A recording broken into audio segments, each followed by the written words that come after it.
your God power. Get everything you ever wanted and live the life of your dreams.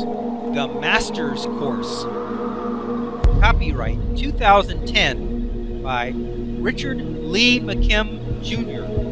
All rights reserved. Let the quest for knowing begin.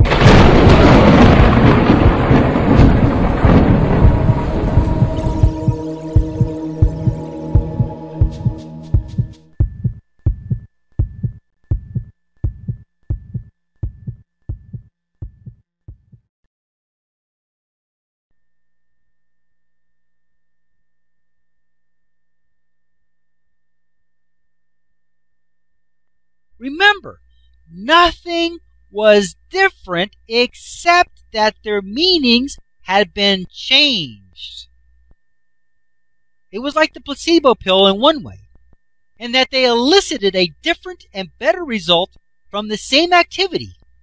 But it was different than the pill, placebo, because they didn't have to be tricked to get the better result. They just changed how they thought about it. Aging is not a physical process. It is not a process at all. It is a function of your imagination. You think that you are getting older, so you begin to look and act like you think you should at a certain age. You get older not because you have to, but because you use your God power to assert the meaning of getting older. Just because you have another birthday. Whoever tied birthdays with aging anyway? They don't go together. Getting better with each birthday, not older. Life as we know it, and in fact, the universe as we know it, is generated and maintained by energy fields within energy fields, from the largest field that you can imagine, the universe, to the smallest field that you can imagine. You might call these levels of consciousness. At one level, you exist as a separate individual energy field, a separate consciousness. At the next level, higher, all of life is one. And at the next level up, all matter in life are one, and so on. It is as plain as the fingers on your hand. At one level, you have individual fingers. They are all separate and individual. They are completely different than your toes. If you go a little higher up to the palm, your fingers are now all part of the same hand. And as you go up even more, eventually all your fingers and toes are all one together in the body as a whole. The same is true of human beings and life itself. At one level, we all seem individual and separate. But at a higher level, we are all part of the same system. While each finger and toe expresses their own movements and seeming individuality and independence, in the bigger picture, they are all interdependent as a whole. For the purposes of this discussion, I am only going to refer to the three main energy field segments that we have as humans.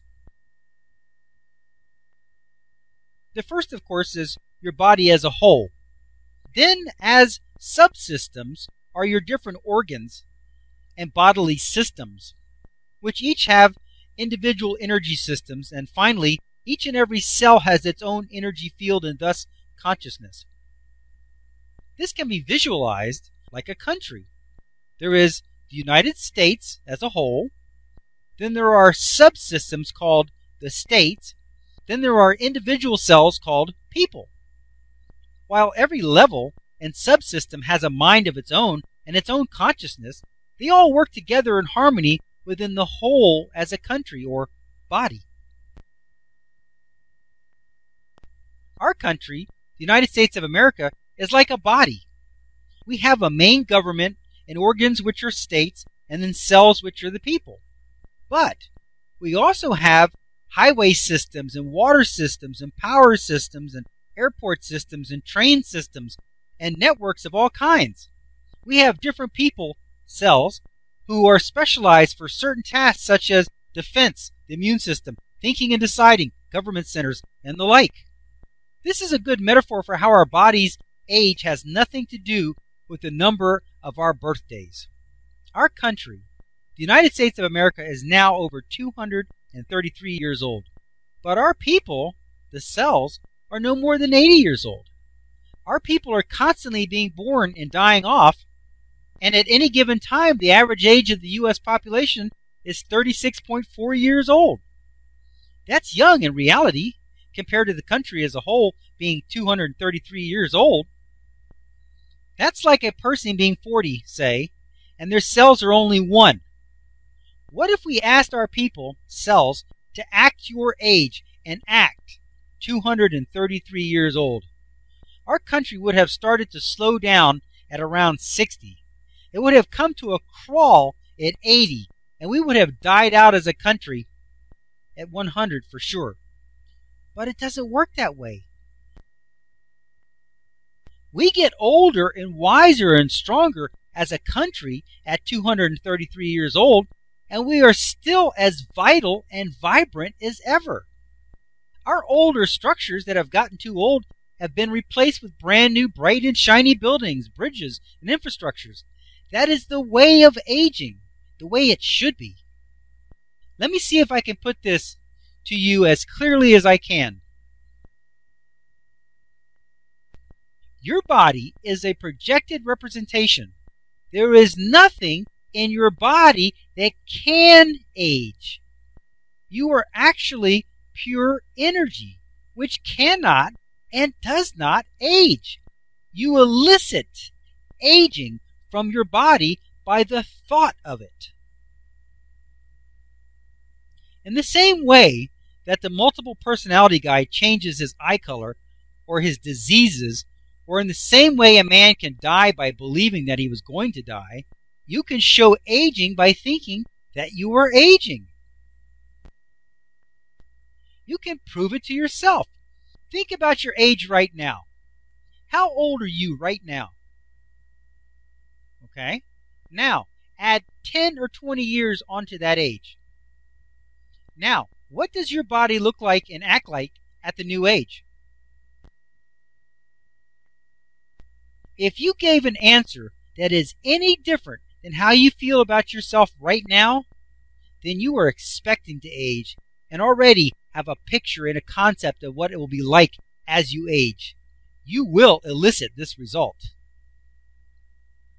In the same way that your body can represent good health or bad health, it can represent aging or not aging.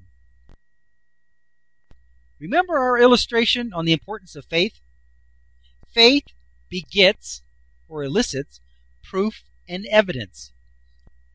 In this case, you have the faith or belief that you are going to get older.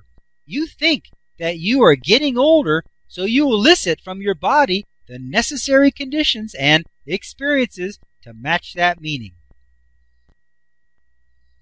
Let's do the same mental exercise as above by adding years to your birthday count, except this time, imagine that you have the same or even better body conditions then as you have right now.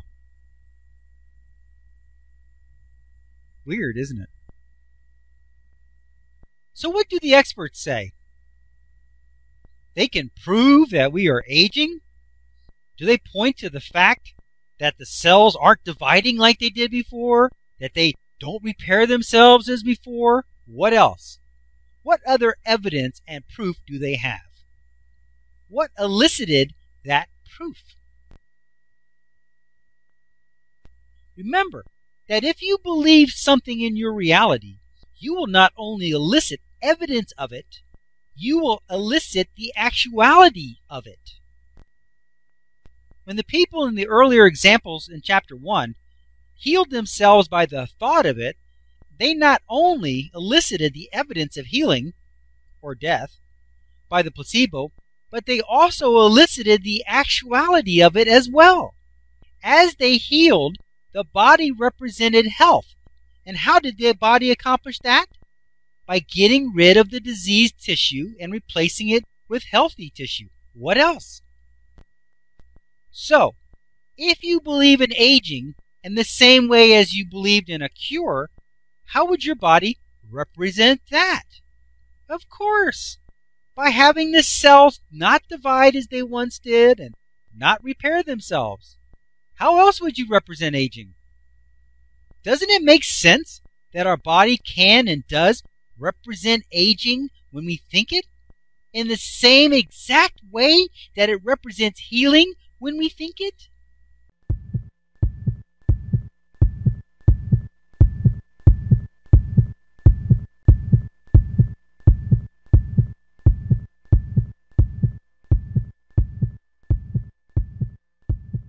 To continue, go to How to Use Your God Power, chapter number 10, segment number 49. Let your quest for knowing continue.